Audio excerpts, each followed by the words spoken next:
Hey, everybody, and welcome to the Russell Hantz Show. My name is Cameron, and this is Aaron. Hello.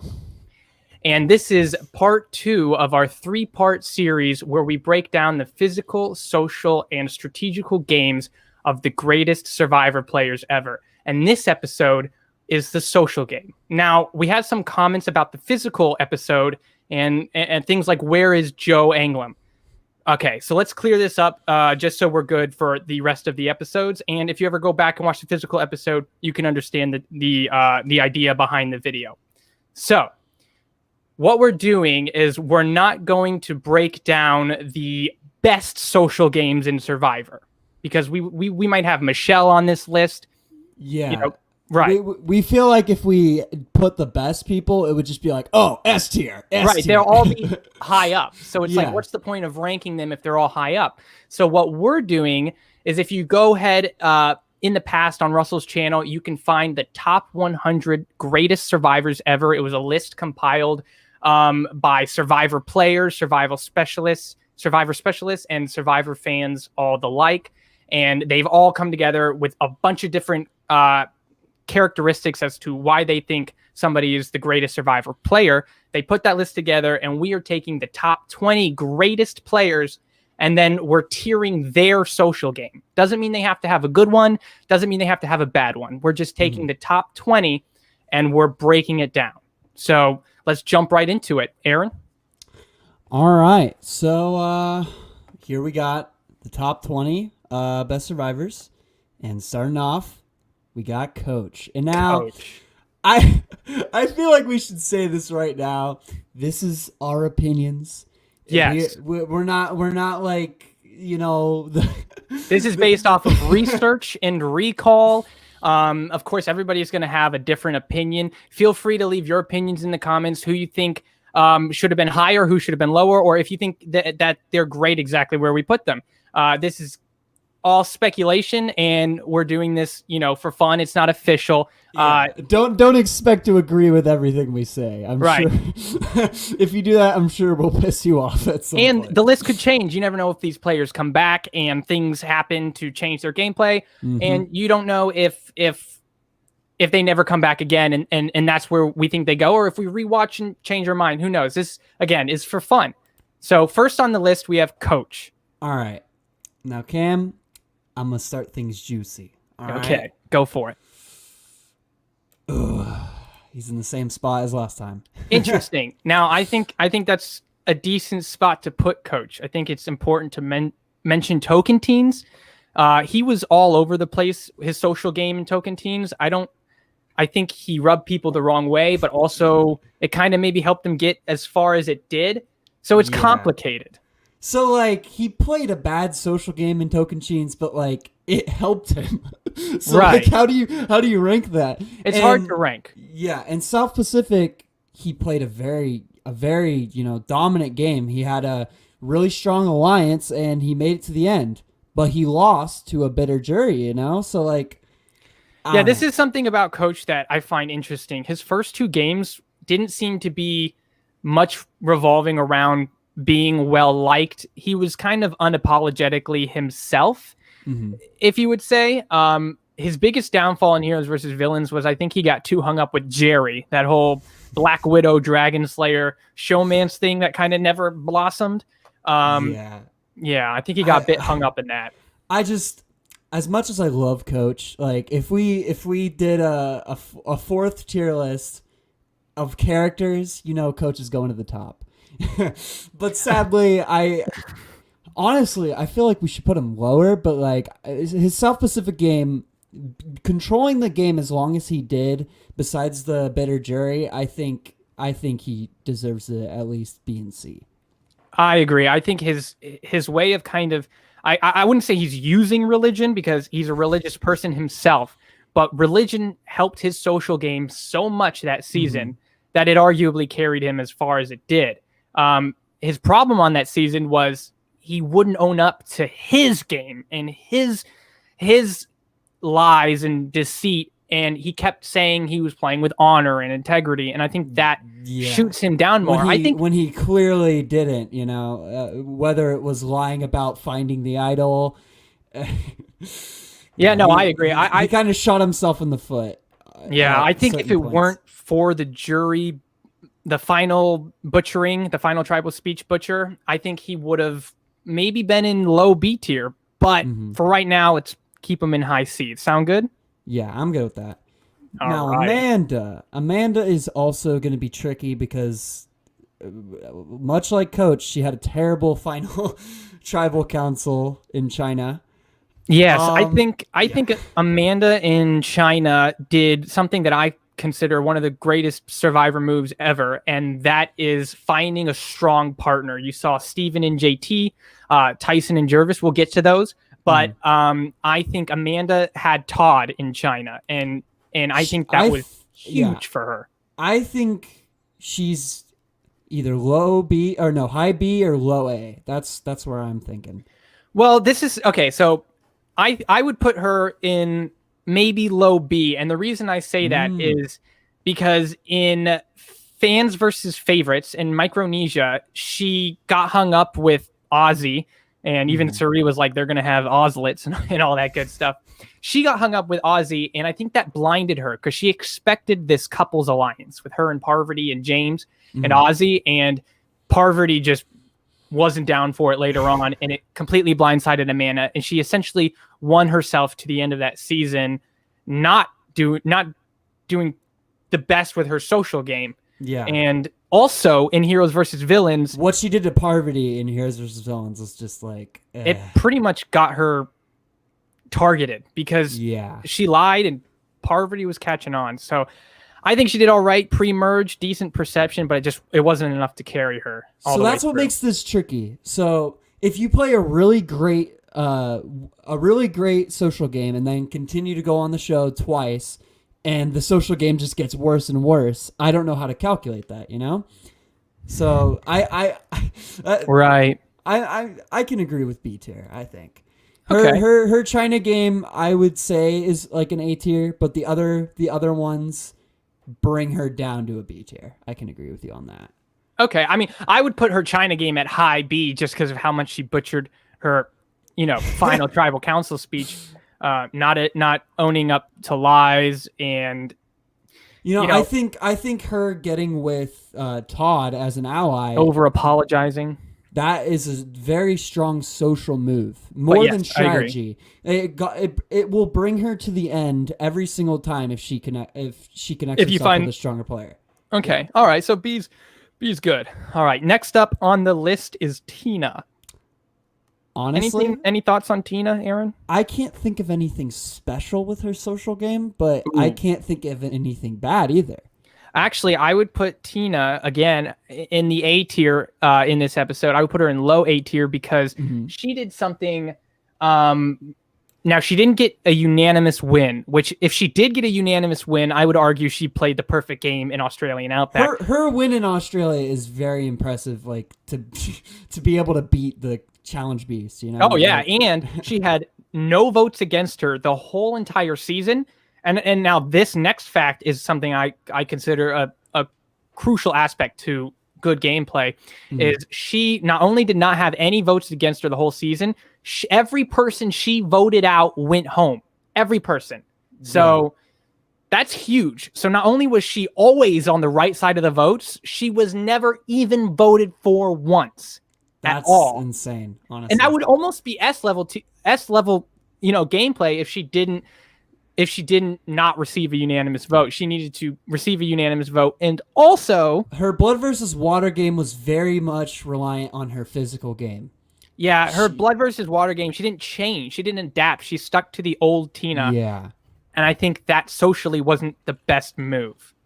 But I think there is a bad aspect to Tina. However, she explained in her final tribal council it was the worst thing she did. She regrets it, yada, yada, yada. But at the very beginning of Australian Outback, she went into somebody else's bag. And I don't think it's like the worst social move. But if you get caught doing something like that, that's not going to look good, especially early on in the game. Yeah, and especially in early Survivor, like when social game is more important than strategy, I would say back then. Yeah, for sure. Yeah. But I can agree with her being an A tier. I think a lot of the things that you highlighted with her are kind of like low key things that you don't really think about when you're like looking at her game. Right. But when you bring When it you up, break it down, yeah, exactly. she's definitely A tier, I would say. Now, Oh, fair right. play. Fair play is interesting, Cam. Fair play is interesting. I think that we can just go ahead and throw away fans versus favorites. He basically just asked to be voted out that season. Yeah, but it worked. That is so. That's social game right there. Yeah, that is. It something. worked. He got his move. Okay, all right. I'll give that to you. But when we take it back to Pearl Islands, I think he was way too cranky. He got into too many arguments. So many fights. And I think it was just, I don't know if he enjoyed it, but something kept him going with being angry. He was being a pro wrestler heel is what Johnny Fairplay was doing. He was doing the stereotypical, Macho Man, Hulk Hogan, like villain. Like he was being a character. Yeah. And that, I would say that rubs off badly on the tribe. Right. But Okay. for Mr. Fairplay, I'll say this. The grandma lie, let alone that alone, I think that puts him above Coach. Okay, so this is my argument. I put him at low C or high D. And the reason I say that is because the grandma lie seemed to smooth everything out. There wasn't really any arguments with him or anything like that after the fact. It seemed to kind of help him out around camp. But that's it, right? That's his only social, his only recallable good social move, in my opinion, was lying about his grandmother. And I wanted to give him a little bit of credit, but the fights, but aligning with Burton was a great move, I would say. Yeah, like socially, because they took over the game for a while, and if it wasn't for Sandra, we'll get to her later. He and Burton would have had a clear final two. Interesting. I like where he is. I think because of the things we brought up, I wouldn't throw him just in D tier. I'll keep him in like mid C. We'll keep him where he's at right now. Yeah, just for right now. All right. Rob Next C. up on the list, Rob C. Okay, Cam, I want to hear what you got to say because I think I know what you're going to say. I put Rob C in low A. Oh! Is that what you expected? No, I thought you were going to be like, no, Rob was a snake. He got caught and all this stuff. Okay, I want to hear what you have to say. Why do you think he's Let me justify. A? I think he's low A because in Amazon, I agree with you, by the way. Okay, well, maybe high B because I'm thinking about his All-Stars performance, and that might have brought him down to low or high B. But let me justify the low A placement right now.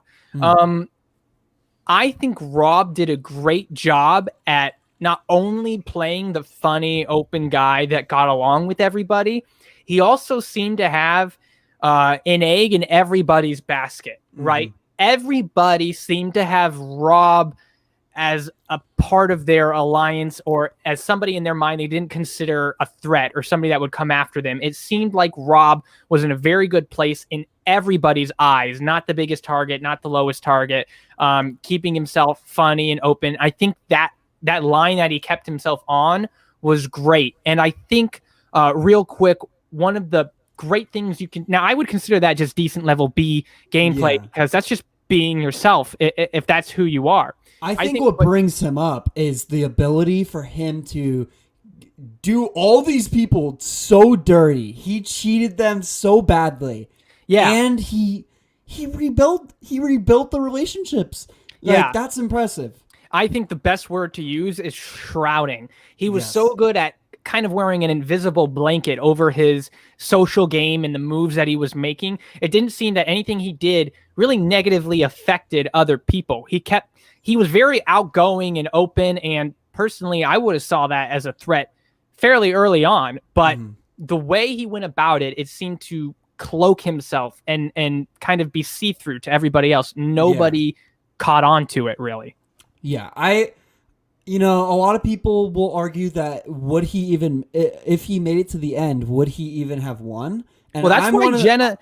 I'm one of the people that think, yes, he would have still won. And Jenna thought that too. That's why Jenna voted him out at the final 3, I think was because she just thought he was a bigger threat because of his great social gameplay, That's where we have to ask. His threat level was not, maintained enough to where she caught up on it. She was not till the very it was to the very end. That's the trick, is like he was able to keep cloaked for so long, but not long enough. That's why I'm thinking he's a high B, and not only for getting caught right at the end, but also because of his All-Stars game. His game in Amazon was so great that he was such a big threat in All-Stars. So I'm not going to bring him down that much because of it, but it's something to keep in mind for the ranking, I'd say. All right, I agree. I like the spot that he's in. I think considering the All-Stars game, it's important to kind of bring him down a bit from that. Mm-hmm. Now, Yul. I think Yul is a mid B or high or low A. Okay. That's where I'm thinking. Go for it. So with Yul, he was one of the first players I can think of that really mastered the art of social strategy. He was his relationships with Penner, he was able to beat Ozzy at the end, and Ozzy would have won against any other person, I would say, but Yul beat him.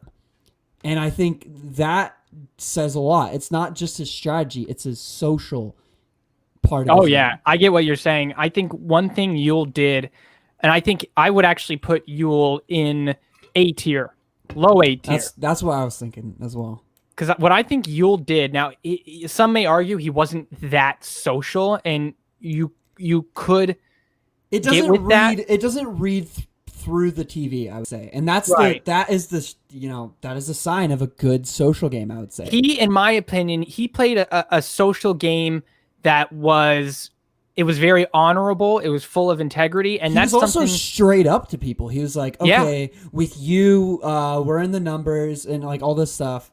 He knew that he had to go to John to get the flip so that his alliance would be in the numbers. He stayed loyal to that his intimidation underdog is another sign of great social game. He manipulated John to stay with him, Right, exactly. And that arguably helped him get to the end, because without that, they would have been on the chopping block every tribal.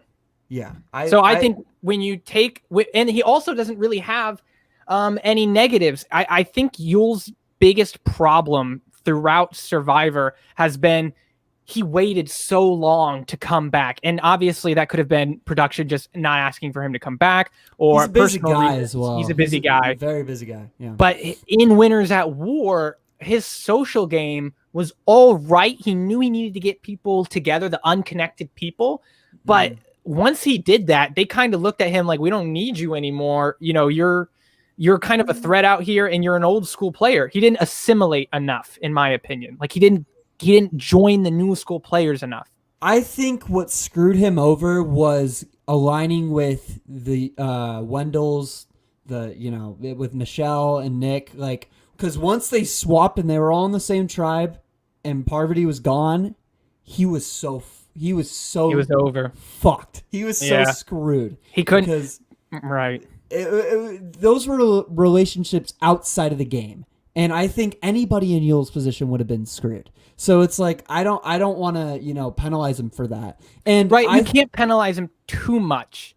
But there was opportunity. My situation is there was opportunity. I felt like he had enough time in the game and enough of an opportunity to try to socially connect harder.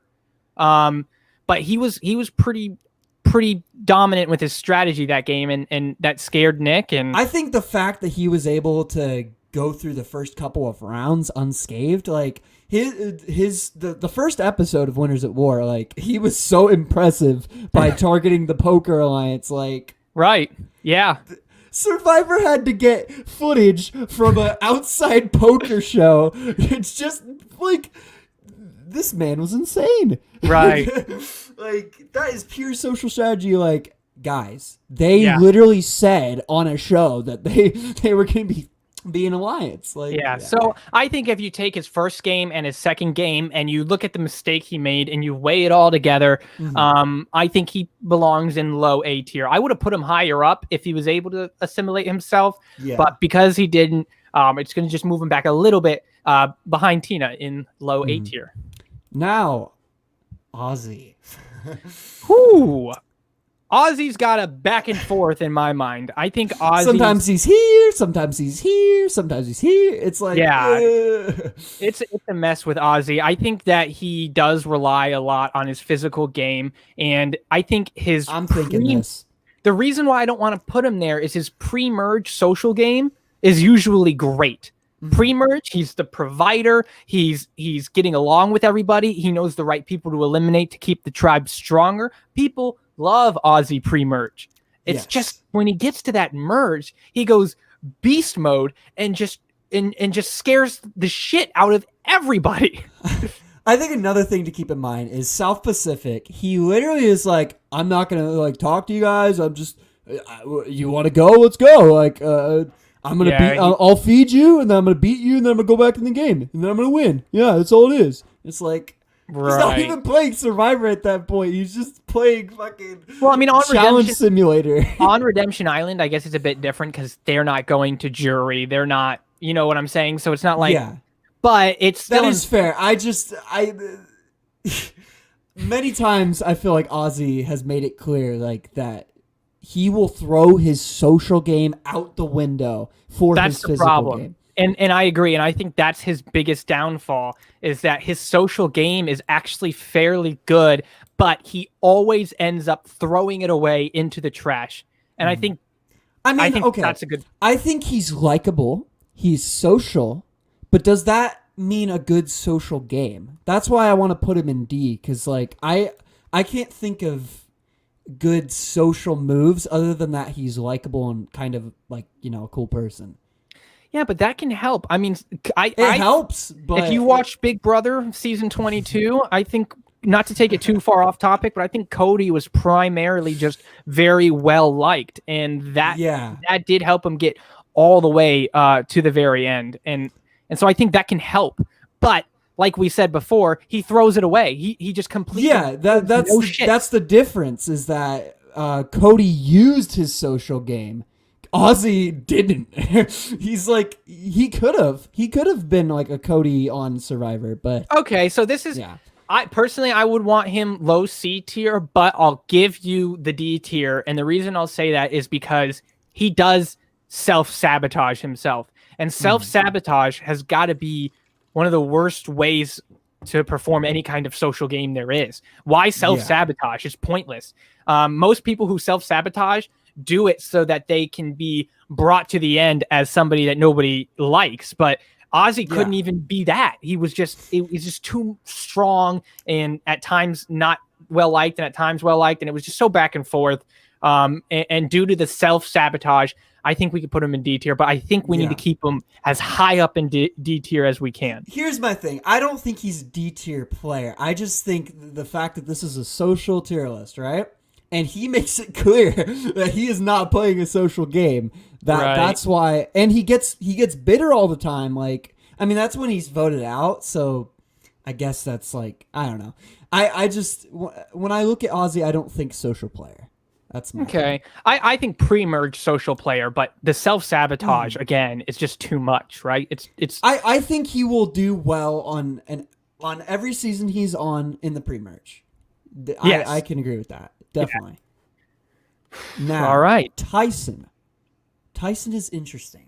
I think Tyson, just like Rob C, I think he played a very similar Token Teens game to Rob C's Amazon game. He was the funny guy, very open, didn't seem to get targeted because of it. But again, his physical game was too strong, and his conflict with Cirie, ultimately, those two things together, I think, resulted in him going out. And another thing that's like kind of a con is him in Heroes vs. Villains, he wasn't socially aware of like who the heroes were going to target. Like, he got Heroes versus Villains. I think he just got thrown for a total loop. I don't think he was on his prime. I don't think it was good for his social game, and we have to factor that in. Yeah. But I think he was just Blood versus Water is where like I kind of want to put him either here or slightly below Rob.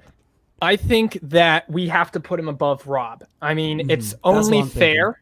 I think that in Blood versus Water, he did not play the same social game as he played before in Token Teens, where he was the funny open guy. He played a social game that was one that was going to take charge of the game completely.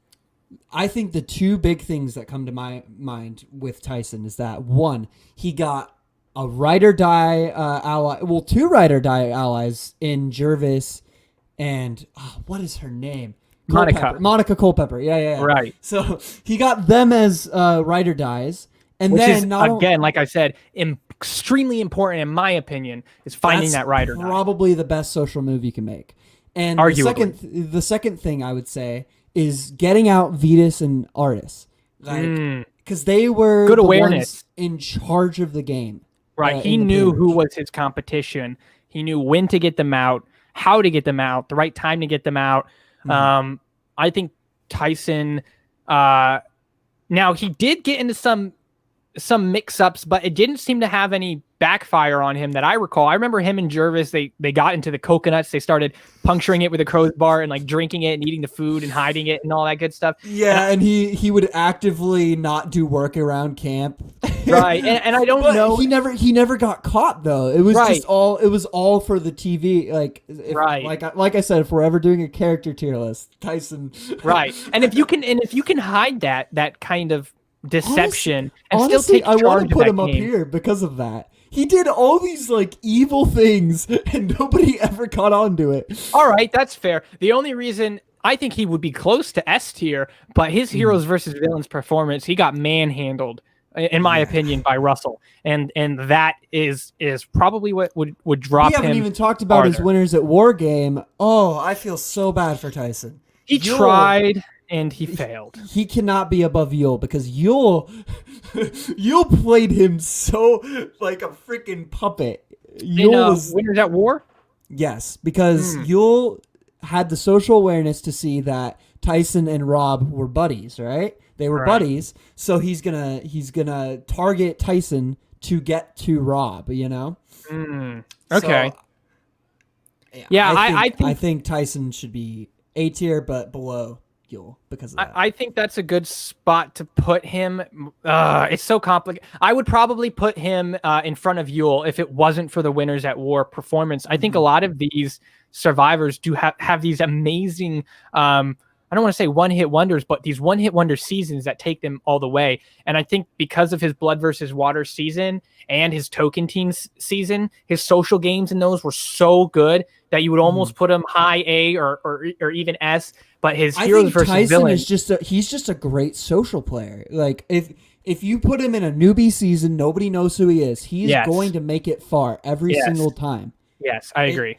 Winners at War, the reason he did badly was not because of his social game. It was because someone else had a better social game. Yeah, and that's the thing is he doesn't seem to do too well with the all-stars. Like, think about it. Blood versus Water, yeah, there were returning players, but I don't think they were the all-stars of returning players, as like you see in Heroes versus Villains, like he Definitely got manhandled. Definitely not. Or like in Winners at War, which he tried to take charge and he just couldn't do it in a season like that. I think that is why you make a good point when you say in a newbie season, he does extremely well. I agree. But with these returnees, it doesn't seem he stands too good of a chance except for Blood versus Water. So look I think when he took control of the game as well in Blood versus Water. He took control when the tribes swapped and he was with, Sierra and Hayden. They were able to start taking over, I would say. Right. Yeah, I think putting it all together, I think that's a good spot to put him. I'm struggling in my mind between putting him in front of Yul or behind Yul. I think Yul Did him so dirty in Winners Award. Because of those two. Well, not right, but because of those 2 seasons, right? That just drags him down. So yeah, I'm good with that spot. Tom, I would say either high B or low A. I would put Tom. This is a question. Palau, low A. Yes. Palau in Heroes versus Villains, high B maybe. You know what I'm saying? Like, yeah, I think that Tom in Heroes versus Villains, he did, I would say, not the best he could have done, but he did an okay job. Like, he was such a big target. It was going to be very hard for him to. Yeah, and telling everybody he has an idol and he's going to use it for the tribe and stuff, like, it's great. But that painted a target on his back.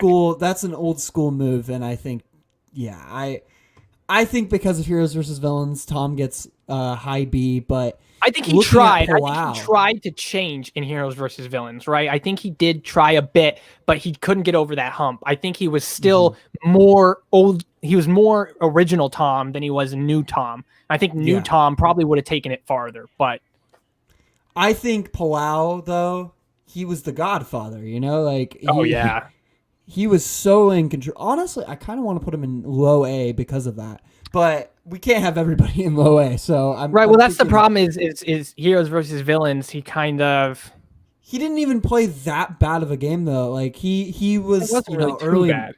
He was early merge or early pre-merge, but he had such a threat. It's like it's really difficult for these returning seasons. But yeah, I think the top of B is a fair place for him because it's showing that he played a great game in Palau. But actually, you know what? This is why a little bit desired. This is why I think maybe we should put him in A tier, like you said. Lay it on me. Okay. He did something in Survivor that is extremely rare that I only recall one other person truly doing, and that was playing an honorable and integrity-filled game. He was able to go through the whole game with, I don't think he told a lie. I think he completely was honorable and had a good amount of integrity. And I don't think you find that in Survivor as often. And you especially don't find it making it to the end. Yeah. That makes it harder. Like, right. It makes it harder for no reason, like to play an honorable, But he managed to do it. You know what I'm saying? He did. And do you want to hear something he did it strong too. He didn't just barely do it. No, he and that honor, full control.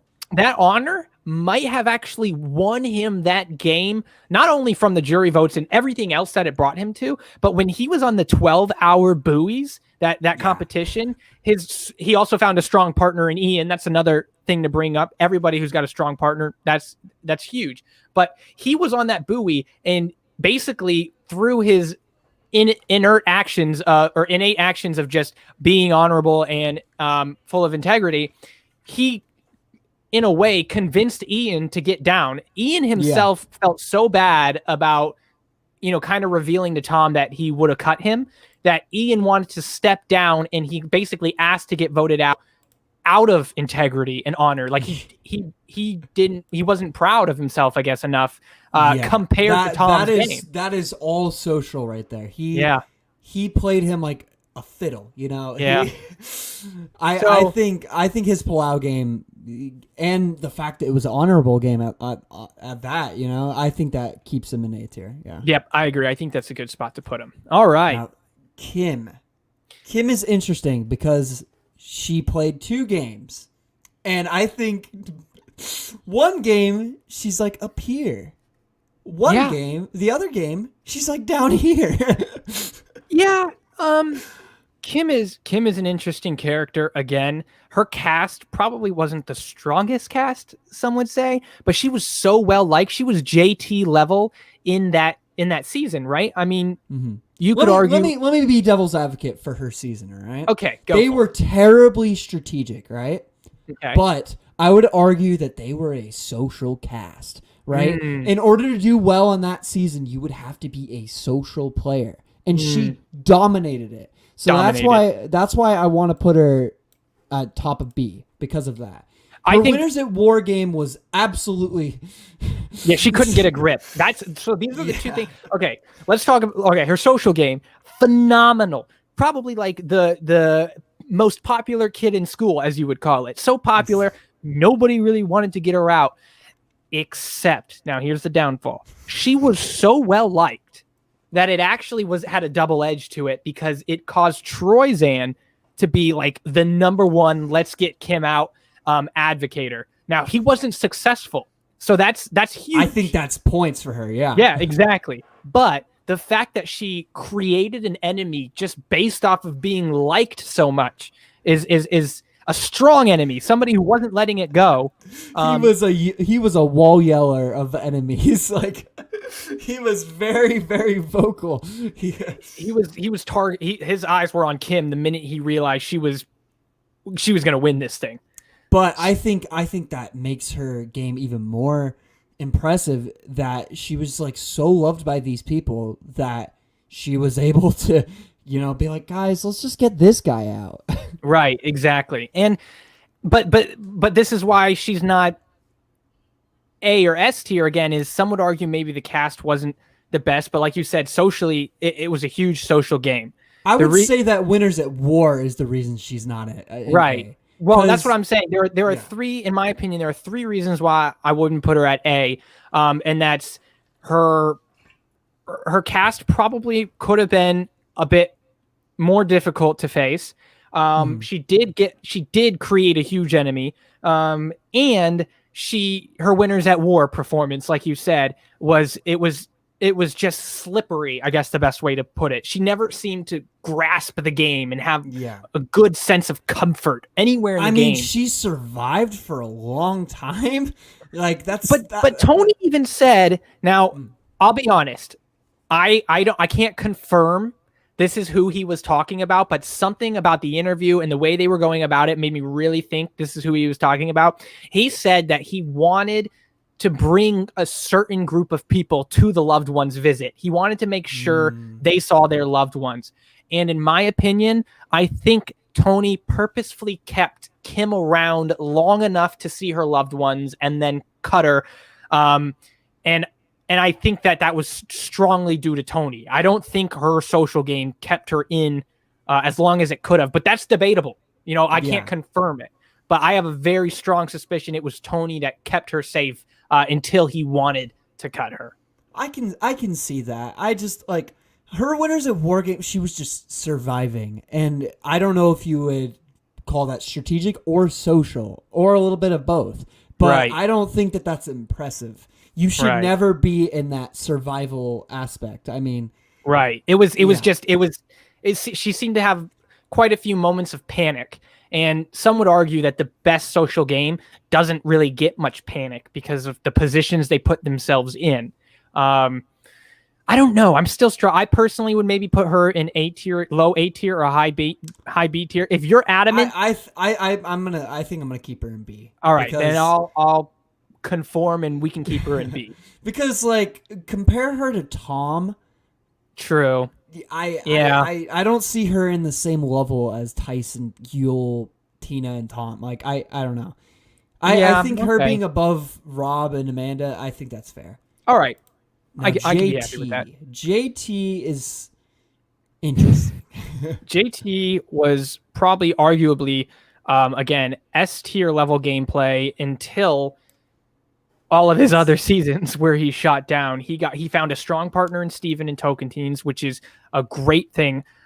He then got unanimously voted the winner, which is huge. Never had a vote cast against him. Unlike Tina, he wasn't always on the correct side of the votes. Not every time he voted, that person went home. That's why I think he should be in B tier, because not even talking about his other games, which we'll get to, but his impressive Tocantins performance, I think that alone, because that was like a really amazing game, I think that puts him in top of B tier for right now. I think we should honestly, this is my situation. I think his gameplay in Tocantins was S tier. So when I take into account all of his other moves, which we'll bring up, I think it drops him only to low A tier. Now, I know it's like we're putting a lot in low A tier, but I personally am way too uncomfortable leaving JT right there. Like, I think he deserves more. I can see that. The reason that I'm thinking that he's down here is that I feel like his social game in Tocantins was not intentional. I think it was like an accident. Because looking at, I'm not saying he's a bad player or anything, but I don't think it was his number one priority. I think he was just, trying to be a provider, trying to be himself. Yeah, he was just himself, and he's just a social, likable guy. And I think that's why I would say his Tocantins game is probably an A tier, actually, in my opinion. Because if that was his goal, if he was like, if he was behind the camera and saying something like Russell, like giving us stories and saying this about this person, this about that person, you would know he's not necessarily being himself at camp. He's putting on a social front. But like you said, because he wasn't putting on that front, he was just being himself, and it kind of took him to the end. I see what you're saying. Someone who is naturally social, they deserve to be up in the upper tier. I agree, I do think that, but I think his other performances in the other seasons, they kind of tank him. Not necessarily heroes versus villains. Well, he did have terrible awareness over who was on the top and whatnot on the other tribe. I agree, but I think Game Changers was like a nuke to his game. Yeah. Well, so this is what we say. One of the stupidest moves ever. He gave Russell an idol across tribal lines. You could argue that was probably S tier level social gameplay if it worked. If it was right and it worked, that would arguably have been one of the best moves in Survivor history. However, because it didn't work and his awareness was off, it was arguably one of the worst moves in Survivor history. Yeah, that's why I don't feel comfortable putting him in A. Okay. Because I just feel like he did a really dominant social performance. Like, he played a perfect game. But how much of it was, intentional? Right. I think he was just, I'm going to go be myself. That's it. And then, but when I guess you have a point, because when he started to choose to become intentional, he did in Heroes vs. Villains. We'll get to Sandra in the strategic thing. The more that these players that played good games tried to play better games, that's when it right. Some of these, and so I guess what the worst social move that JT ever did was he took his whole tribe. Right, they weren't even merged. He's with the tribe right now. He took his whole tribe and he brought them to the middle of the ocean, and he just left them there to go look for an idol. He literally left his tribe on a wooden bamboo raft out in the middle of the ocean, and he didn't get away with it. They were all like, yo, I think he's leaving us to go look for an idol. And that was not good. You throw that on top of his heated emotions over Michaela eating sugar, even though it was Sandra. He was getting way too fed up at that point socially, and he just kind of caved in on himself. I kind of want to put Kim above him just for his two performances. He got unanimous votes at the final tribal council. That's the only reason why I think we should put him. And Kim did play against a bunch of right. Yeah, and JT was on the season with Coach and Tyson, Okay. All right, you got me. Okay. Now, I'm happy with that spot. All right. Jeremy is really interesting because I think at times he is an S tier social player, and at times he is a C tier social player. So because of that, I kind of want to put him below Kim. Okay, I think that's fair. I think something about Jeremy is that his first season, Blood versus Water, wasn't necessarily the best for him. I think he was a bit too riled up, and you could say that was to losing his wife early. Who knows? But he got way too emotional about, Keith blaming the idol on him, or even he was just really grumpy. Alec's brother, trying to take charge of the camp. He wasn't having that. He was showing opposition too much. He was expressing to people how much he didn't like somebody else or something like that, and that wasn't helpful for him. You know what I'm saying? But then he comes back in Cambodia, and everyone fucking loves him. He and knew he gets a who to unanimous align with. win. Yeah, Right. like, That's huge. He knew who to align with. One of the arguably, again, best social moves was choosing the right person at the right time to play an Eidolon who showed almost blind loyalty afterwards. The Steven Idol play is just like, that's crazy. Yeah, that's huge. That's another and huge... another thing is playing the idol on himself correctly. Like, you can argue that that's bad social play, that he would need to play the idol, but I think it's smart of him and socially aware to know he had to play it. Right. Okay. Because he knew where people's minds were and everything. And in Winners at War, when he stepped out of Tribal Council, he was going home. Like, when he used the advantage to walk out. Right, yes. Yeah. He was going home. So I think that's another thing that bumps in Jeremy's favor. Well, he knows the votes. Okay, so this is my thing about Jeremy. I think Jeremy did, again, great in Cambodia. And I think what sealed the deal was at the very end, he was like, listen, guys, I don't give a shit about me. I do not care. Throw me to the wolves. I'm doing this for my wife and my kids and my family, and that's why I'm here. And I think that was a hook, line, sinker. I believe it was true, but regardless of if it was true or not true, the jury loved it. Do you know what I'm saying? Yeah. But in Winners at War, you're right. He saved himself walking out. He knew that was the right time. However, I'm pretty sure if he stayed, he could have had the numbers if their plan went the right way. Do you get what I'm saying? And not only that, I think another impressive thing is that Tony worked with Jeremy on a number of occasions that he probably shouldn't have. And I think a lot of people would give credit to Tony, but you got to give some credit to Jeremy for Tony to trust him. Like, that's why I feel like his Winners at War game is not that great, but it is not as bad as it looks, just because he was on the wrong side of the numbers. All right, so here's the question.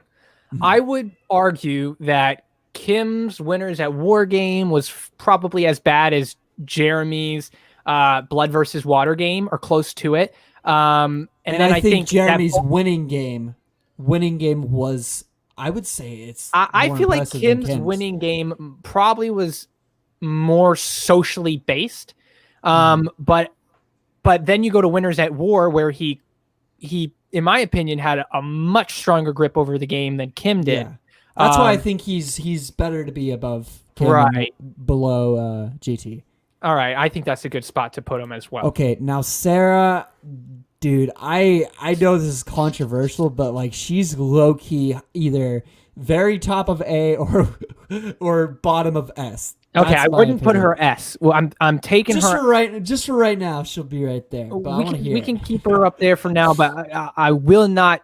I will not stick to it. I will not. The reason I say that is because she has these downfalls, in my opinion, and it's her cockiness.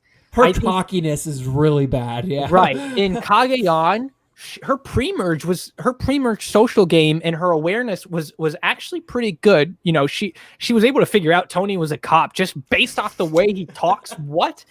It was pretty good. But the minute they got to the merge, she was like, I'm sitting comfy. Nobody's voting me out. I'm in the Cops Are Us alliance. I've got it in the bag.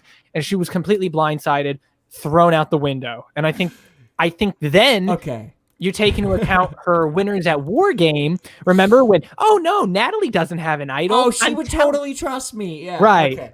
I get what you're saying, but here, let me be devil's advocate right here. Okay, go for it. Pre-season of Winners at War, Survivor had this, like, I don't even know what to call it, where they asked the castaways who their least, like, who they trusted the least on the entire cast.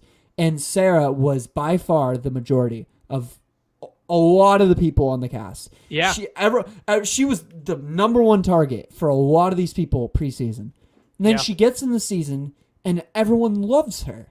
Mm-hmm. Everyone loves her. Ben literally jumped on a grenade for her game. Like, come on. I think that's huge, some Ian to Tom shit. Like, yeah, I think you have a strong point. Not only that, Game Changers, she had a very strong social game as well. Everyone loved her in Game Changers. But okay, so she did another thing in Game Changers that I think Rob C did as well. And I wouldn't say they did it exactly the same, but I used this word before. She shrouded herself amazingly. She said, I was going to come in and I'm going to play like a criminal this time, to be deceitful. And she did that, but she did it in such a way with an invisible blanket over her. Subtle way. So much more subtle than Tony. Like right. That. Oh, yeah. She took Tony's game and put some stealth points into it. Like, I don't know. I think Sarah is definitely a high A tier. Okay, you've convinced me. Especially Ben falling on his sword for her. That's huge. So if you take in everything, I guess there were some downfalls in the beginning, some actually towards the end. But overall, if you look at her strategic gameplay, it was pretty good. Yeah. Definitely. Okay, I'm cool with that. Now we're at Russell, and I want to hear what you have to say because I have some opinions. Okay, I think Russell had amazing social aspects. I also think he had some downfalls in the social area, and I think they were kind of in contrast, right? I think as good as he was socially, there were also things he was just as bad at socially. And I personally would argue that his aggressive, you know how we talked about Ozzy sacrificing his social gameplay for his physical gameplay? I feel like later on in the season, at least Samoa, Russell sacrifices his social game for his strategic game. Do you get what I'm saying? He got way more aggressive. I can agree with that. This is where I'm thinking he's above Coach. And the reason all right, go for it. You explain it. So I think Russell was likable to the castaways, but when it came down to it, in Samoa especially, they turned against him in the jury, and like I think that has to account to social game. Yeah. And I don't think anybody would have been able to turn down the mob. Like, they were so against him. Like, Paul from Big Brother 19 level jury hatred, you know? Yeah. Look, I get it. His, like I said, jury management wasn't the best, but and in Heroes versus Villains as well, calling Rupert a dumbass. I think in a lot of ways the social game was not his most important. Well, that's where it's complicated because I think he sacrifices it again. I think in the end of his 2 seasons, he sacrificed it. But I think even with that, he's still a strong social player. Right. Like, let me put some arguments that may bump him up to B, because I personally think he rightfully belongs in B tier, and I would put him in between. I'd probably put him in between Rob and Amanda. Or behind Amanda. But the reason I think he should be higher is because Russell did some things that were great off the bat. Right when he landed on those islands, he immediately decided, I'm going to stick my roots into everybody. I need to talk to everybody. I need to have some kind of alliance with everybody. The Russell seeds, yeah. And when somebody went up to him and was like, I don't know, you're kind of scaring me a bit, he was like, okay, bye. You got to go. And he voted, and he got them out.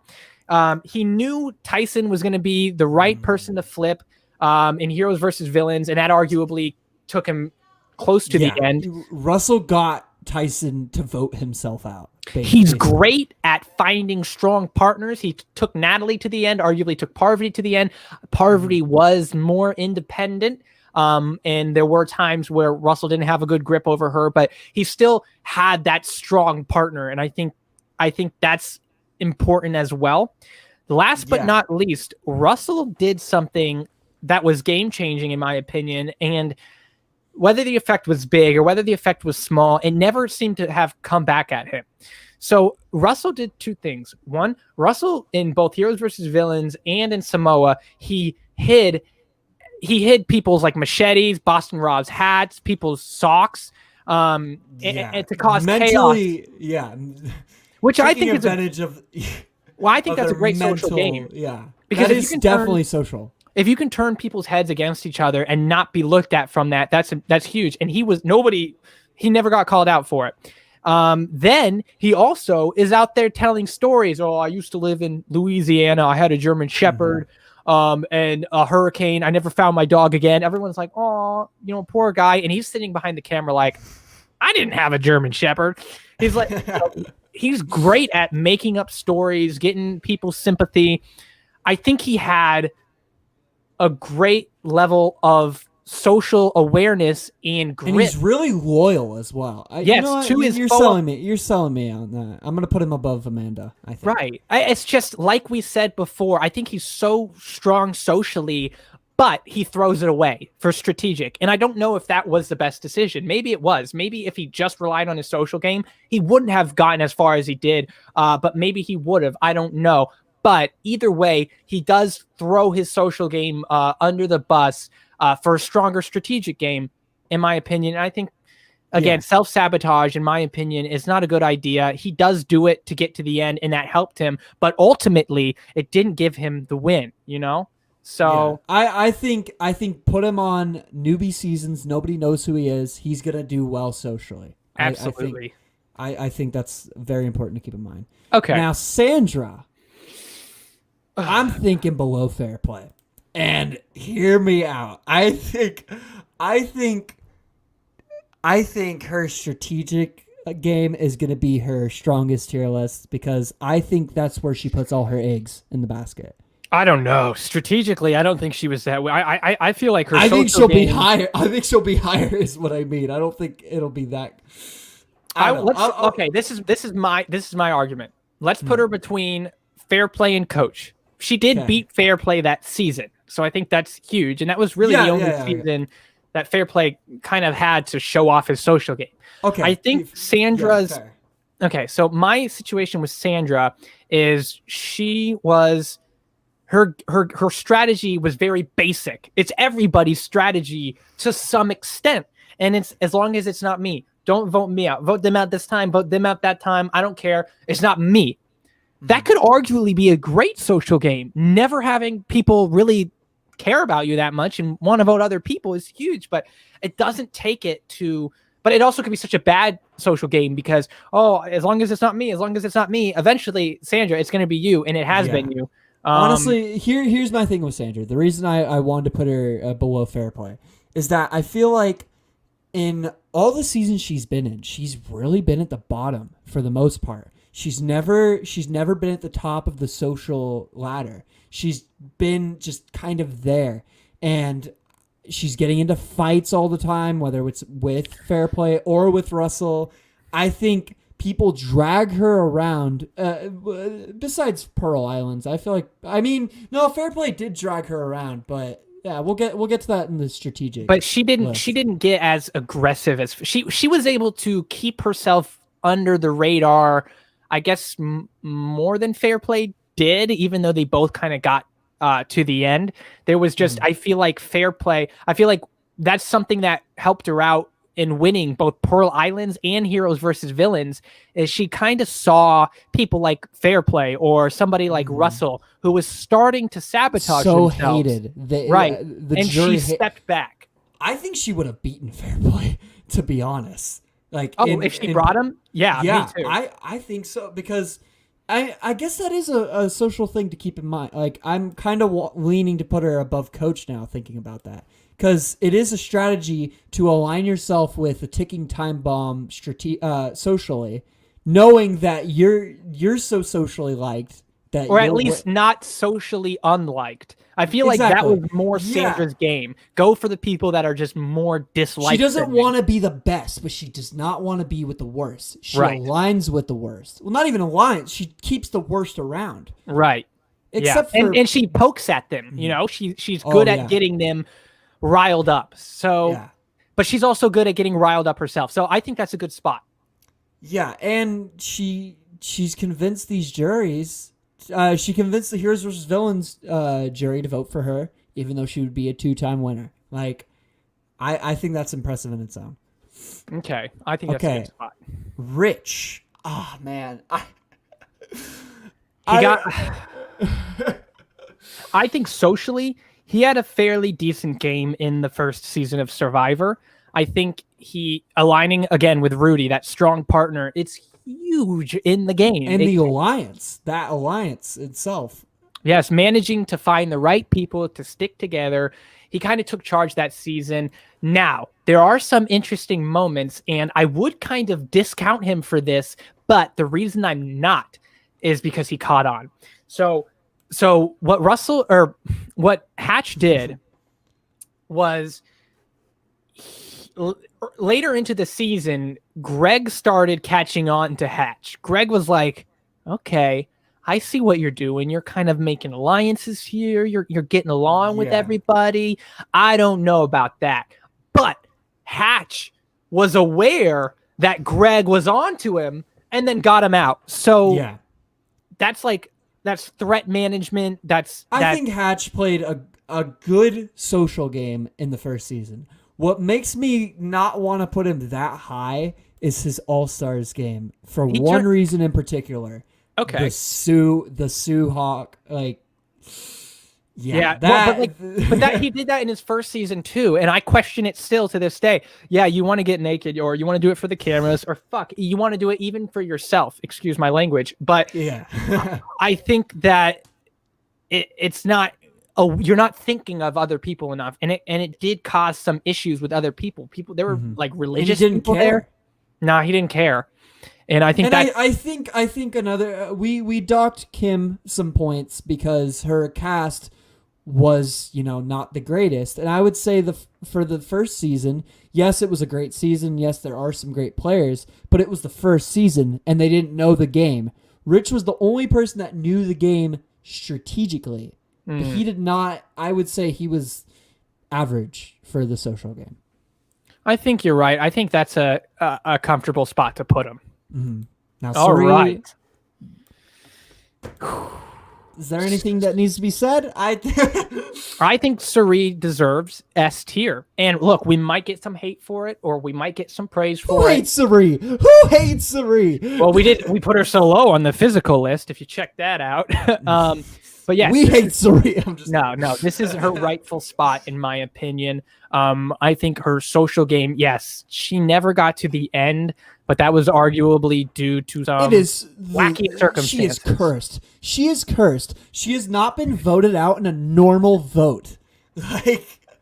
Right. Yeah. The worst, I guess, part of her social game was either in Heroes versus Villains, where she tried to go after Tom, and since he had an idol, it kind of backfired on her, or was when in Micronesia, where she wasn't chosen to be brought along to the final two, and that could also arguably be because of too good of a social game.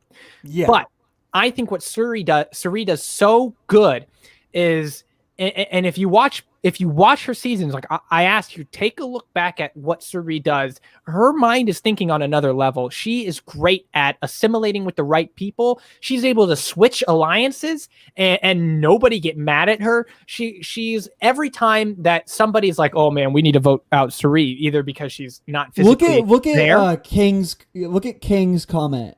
I think that says it all right there. Yeah. Cirie's exit in Game Changers was so sad because she got out of the game and she didn't even get a single vote. Yep. It was, everybody had some form of safety besides her, and that arguably she could have won the game. Every time she has been taken out of Survivor, every single time she's been taken out of the game, it has been from some weird, wacky, fucked up situation. Fire making. For some reason, the final three being final two, being idled out, and Game Changers, hot mess, advantage getting. Right. You can't make this up. She's cursed. She's cursed, but she's so good at dealing with it. I think that's what puts her in an S tier level gameplay. There are times where people are like, let's get Cirie out. She's physically not capable. And she just somehow goes, oh, I'm physically not capable. That's why you keep me and you vote out this person because they're so physically capable. They're going to beat you to the end. And it doesn't matter what the situation or what the circumstance. She can come up with a reason why somebody else is better to vote out than her. And she's so good at doing it and grabbing the people she needs, getting control of certain votes. I think just overall well balanced. I think she's a hugely dominant social player. Definitely. I 100% agree. And that's why I think she's in the S tier. Now, Rob, Cam, I want to hear what you got to say about Rob. Okay. If you look at Redemption Island alone, Rob goes into S tier, even higher than Cirie. Rob Mafia his way all the way to the very end. I mean, nobody was going against him, and if they did, they were out of there. People were literally, they were filled with fear to turn against Rob. And I think that's huge to mention. I think that brings you to S level gameplay.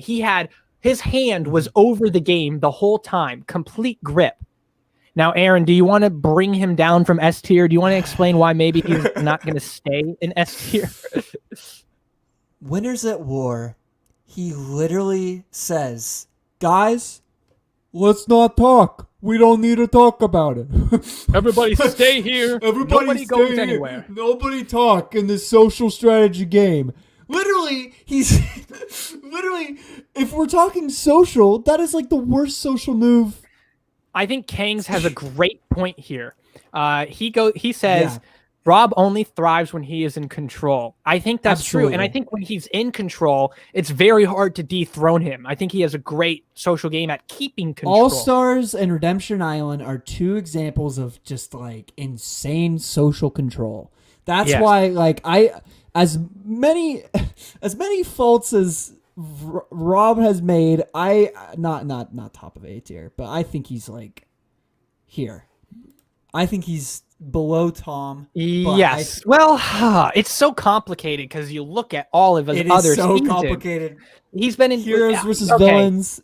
Let's put him high B tier. And the reason I say that is because he's been on the most seasons out of every survivor ever.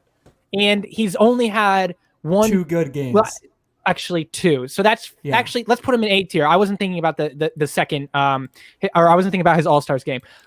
I would bring him back up into A tier because he did have 2 extremely dominant games, but the other games, when he wasn't able to get that control, he wasn't able to climb that social ladder.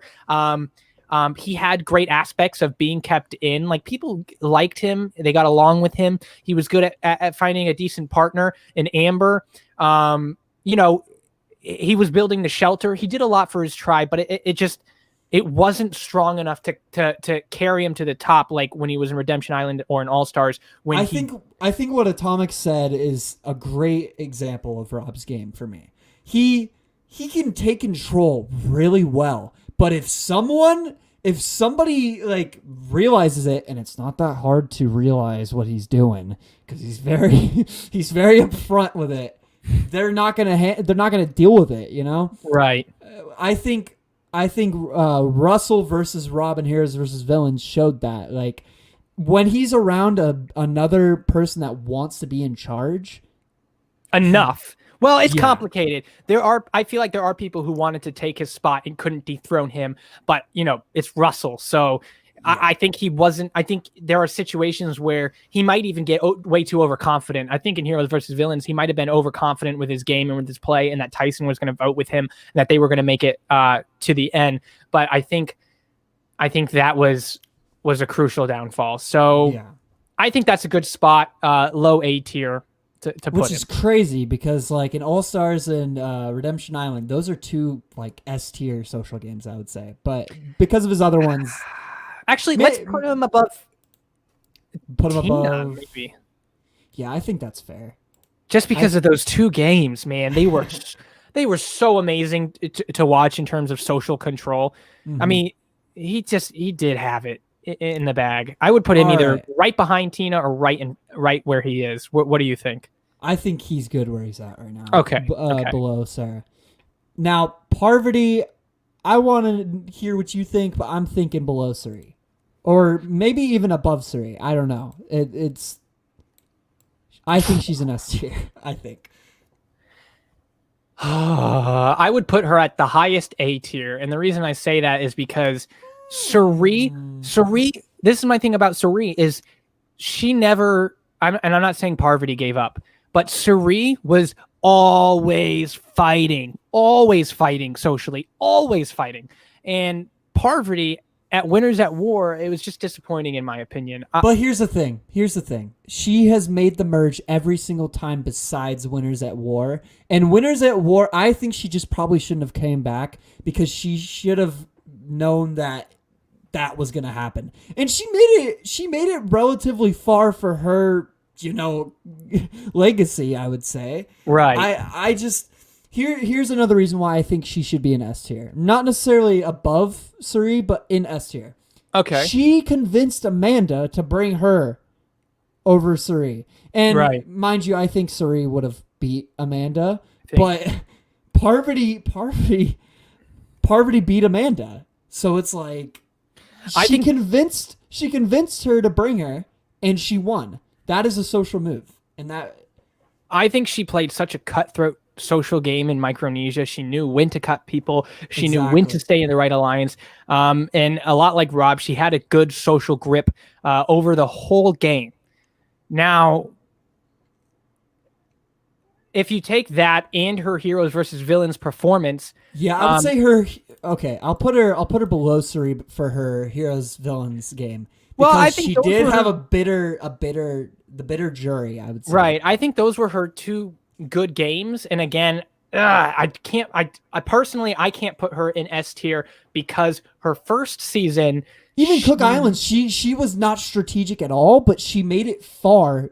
She was a lot, in my opinion, she was decently like Sandra in terms of it, as long as it's not me in Cook Islands. She was manipulating people just on her sex appeal. That's all she was doing for Cook Islands. And it was all right. Eventually a deal got her a bit farther to not vote or to vote John out instead of them.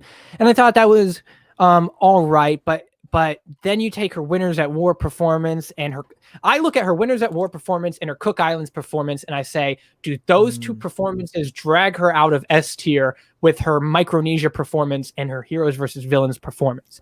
That's the big question in my mind. And honestly, I don't know. She keeps going back and forth in my mind. She made it to the end of Heroes versus Villains when she was a huge target. She seemed to be extremely aware. And she had idols given to her.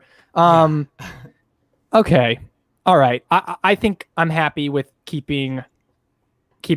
I think Cirie. Her manipulation skills and her social aware, like she's able to fucking convince people so easily. Oh yeah, she's got some kind of magic charm, Yeah. All right. Now, Tony. Last but certainly not least. I don't know. I think he's the best. I think Tony's gameplay in Winners at War was by far the best social gameplay, arguably in any season of Survivor ever. And because of that, I'll keep him in S tier. And not only because of that, his Game Changers performance, not his Game Changers performance, his Kage. I was about to say, what? Yeah, his Kage performance was, in my opinion, was a flip-flop, okay? I think he got voted out. The edit did him really dirty in Kage, but in reality, he was in a strong alliance. I wouldn't say they trusted him, but the people were loyal to him. He knew who to align with. He kind of got good feelings. And he got Wu to bring him to the end. That is the single-handed best that was huge. Social move. I think Tony this is my thing. Convinced Wu to throw away $1 million. I think in Kage he had low A tier level gameplay. I mean, it would have been high tier if he didn't make so many swears and promises on his kids and family and pissed so many people off from that. But it wasn't enough to not give him the win and to not get him taken with Wu. And did help him in its way. I think it could have been bad, and if he got voted out because of it, it would have been terrible. But I think it was well enough to keep him in low A tier. Then we move on to Game Changers, where he went total fucking maniac. Excuse my language again. He went total maniac. I'm sorry. It was just he went and started running around. Okay. Let me argue. Let me be the devil's advocate. I feel like his Game Changers game was so bad that it was so socially genius. It was ingenious for Winners at War. Everyone was like, "Oh man, this llama, this lunatic, he's terrible. We don't got to worry about him." I agree. I would say that if it wasn't for his Game Changers, awful, terrible, extremely bad, yeah, I'm saying it, performance, he probably wouldn't have had such a lower threat level coming into Winners at War. People were like, "Oh, we don't have to worry about him. He's going to go out." Look at what Atomic said. I think that just shows like how big of a mistake Wu made by taking Tony. Tony did get torn to shreds. God, that was like awful final Tribal Council performance. Like right in the top 5 of worst, I would say. But Wu, interesting, knowing how much of a threat Tony was, brought him because Tony convinced him that Wu's whole game was being loyal, and if Wu cut Tony, he's not being loyal, you know. So it's like it was just an ingenious move, I would say. Right. All right. So I agree, but so then we were saying we take in 2 strong games. Like, I mean, his Kageyama game was strong strategically, but not necessarily socially. But that one move is just like crazy. There's sometimes there are just these one moves that take you up on the list. But I think the best part about Tony is his worst game ever. His worst gameplay, arguably, was in whole part of his best gameplay ever. And I think that racks the points that you would have gotten taken off. It gives him extra points because he was able to use that, turn himself around, say, "Okay, I'm not doing what I did in Game Changers. He changed I'm going his to stay." whole game. He was so socially aware in Winners at War to just like be at camp. Like he knew when somebody had an idol. He knew when the votes were heading certain ways by saving Jeremy. And he had zero Natalie votes. had an idol. He had zero votes against him. I think just his performance was 100% S tier level gameplay. And if you look at the grand scheme of everything from Kageyama to Game Changers to Winners at War, if you put it all together to result in him winning 2 times, all on his gameplay, I would argue that is S tier. And yeah. I guess I would even argue that's better than Cirie. Yeah. Oh, yeah. All right. Now, I think there are some changes that we can make. I'm gonna be honest. I don't know if I'm really flipping between Cirie and Parvati. I want to hear what you have to say about it, because Parvati won the game and she almost won the game a second time. And since she was on both of Cirie's seasons those times. Right, Cirie was on her season when Parvati won, and Cirie was on her season when Parvati made it to the very end and got second place. So I guess you're right. Here's another thing to count in Cirie's favor. Every single time that Cirie has gotten out of the game has not been because of her social game. That's why I think it's fair to have her at the S near the top. Oh, absolutely. Every time she's gotten out, it's not been because people don't like her. It's arguable. It's because in Micronesia, it's arguable. It is Maybe arguable. They thought her social game was too strong, but fair. It's one instance at the final 3 that arguably probably was it was the wrong decision. For the most part, right? I mean, yeah. Amanda was gonna lose regardless, but I can't remember. Did Amanda win final immunity? Here's something to keep in mind. Cam, here's something to keep in mind. I think Amanda won final immunity, but here's something to keep in mind. If Parvati won final immunity, she would have brought Cirie. Right. I mean, and Cirie would have won. I think that was. I think if both of them won individual immunity, it probably would have been better to bring Cirie, because her social game was very good, but it might not be easy to explain or point out. And I mean, Amanda with enough thought. And I think she could have been tainted. But yeah, Amanda probably had a better chance against Cirie, and for some reason didn't play her. I think Cirie still would have won against her, but Parvati would have brought Cirie, and Cirie would have destroyed her. I think so. You think Cirie would have beaten Parvati in Micronesia? Yes, and I think that Parvati would have brought her as well. I personally don't think Cirie would have won. I think Parvati would have probably brought her, but the reason I don't think Cirie would have won is because I think people liked Amanda more, but Parvati just got so much respect. It wasn't a bitter jury. It seemed to be one that respected gameplay, and Parvati got that respect out of it. And I think because she got that. Cirie did a lot of move. I know this is talking strategic, but I think Cirie would have beaten Parvati. Okay, and fair. And that just shows her social game again. She would have brought her. So it's just like, yeah. All right. So what do you think? Personally, I feel like Parvati should go above Cirie just because she won the seasons she was on with Cirie and made it farther than Cirie. But a lot of that does have to do with strategic and physical. Yeah, so, I think that's why I want to keep Parvati below her, because if we're talking, because Cirie actually arguably could have won 3 seasons, right? If Cirie won the Fire, she could have arguably won that season. And Parvati lost to a bitter jury. That is bad social game, I would say. So that's another. It's not good. Yeah. So, okay.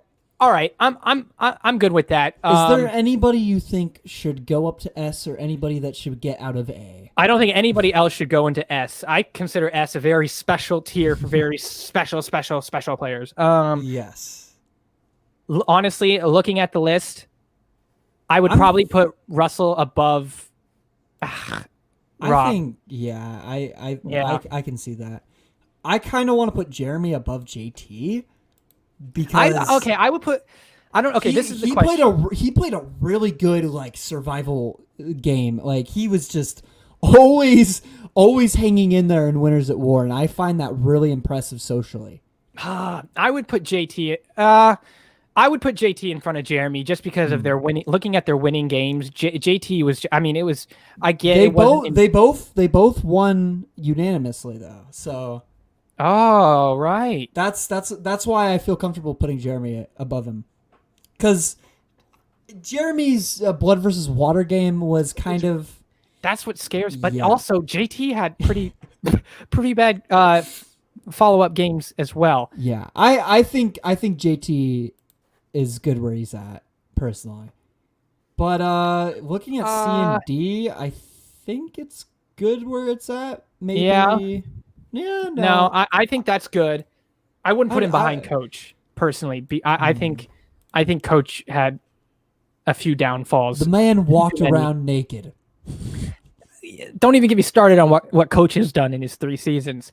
Damn, I'm still struggling with JT and Jeremy. But I'll let you have this one because you do bring up good points. They both won unanimously, and if you look at Jeremy's performance in Winners at War, Jeremy's not so good performance in Blood versus Water, but then you look at JT's performance in Game Changers, Heroes versus Villains, which exponentially got worse, which could have been good, at least in Heroes versus Villains if he was right, but he wasn't. I kind of want to put Tom over Tyson too, looking at it, because I wouldn't put Tom over Tyson because Tyson was great socially in Token Teens when he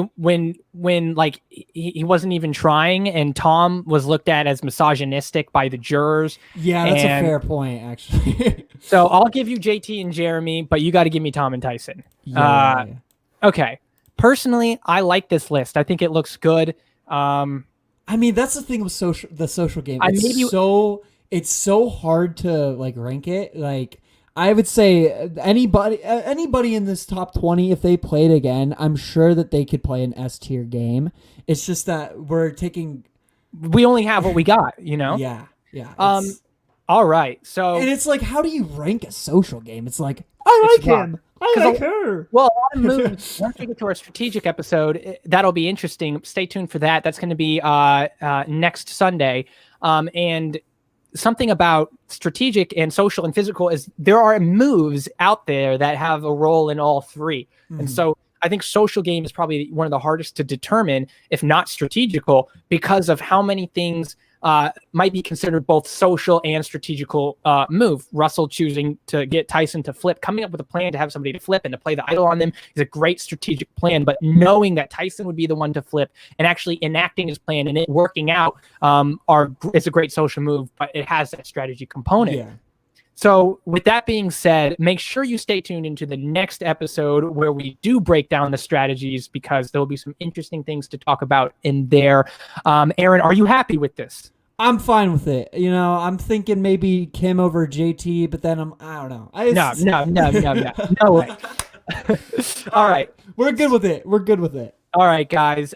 This has been the social games of the greatest Survivor players. We are Simply Survivor, where we talk all things Simply Survivor. With that being said, make sure you check out the list if you want to see the top 100 survivors. If you're not already a Patreon, think about joining Russell's Patreon group. It's $5 a month, but it's a great community with great people. We're doing this fun game event later tonight, and it's a great Facebook page that you can get in and talk to people and even talk to Russell maybe. So if you want to be a Patreon, go ahead and sign up. We'll put the link in the description below. Make sure you leave a comment down below over things that you think you disagree with. Obviously, this isn't going to be perfect. There's going to be so many out there that maybe think somebody's over this person or somebody's over this person. We'd love to hear your feedback. Please put it in the comments. Don't forget, this is the social games of the greatest Survivor players, not the greatest social games of Survivor players. That would just be all S tiers. Right. So again, make sure you leave a like, comment, subscribe if you want to watch more. We got other things coming your way. It's been great talking to you. Aaron, do you have anything to say? No, make sure to come next week, where I think it'll be the most argumentative. Yeah, maybe. So with that being said, thank you guys again for watching. Tune in next time. We are Simply Survivor, and peace. Bye-bye.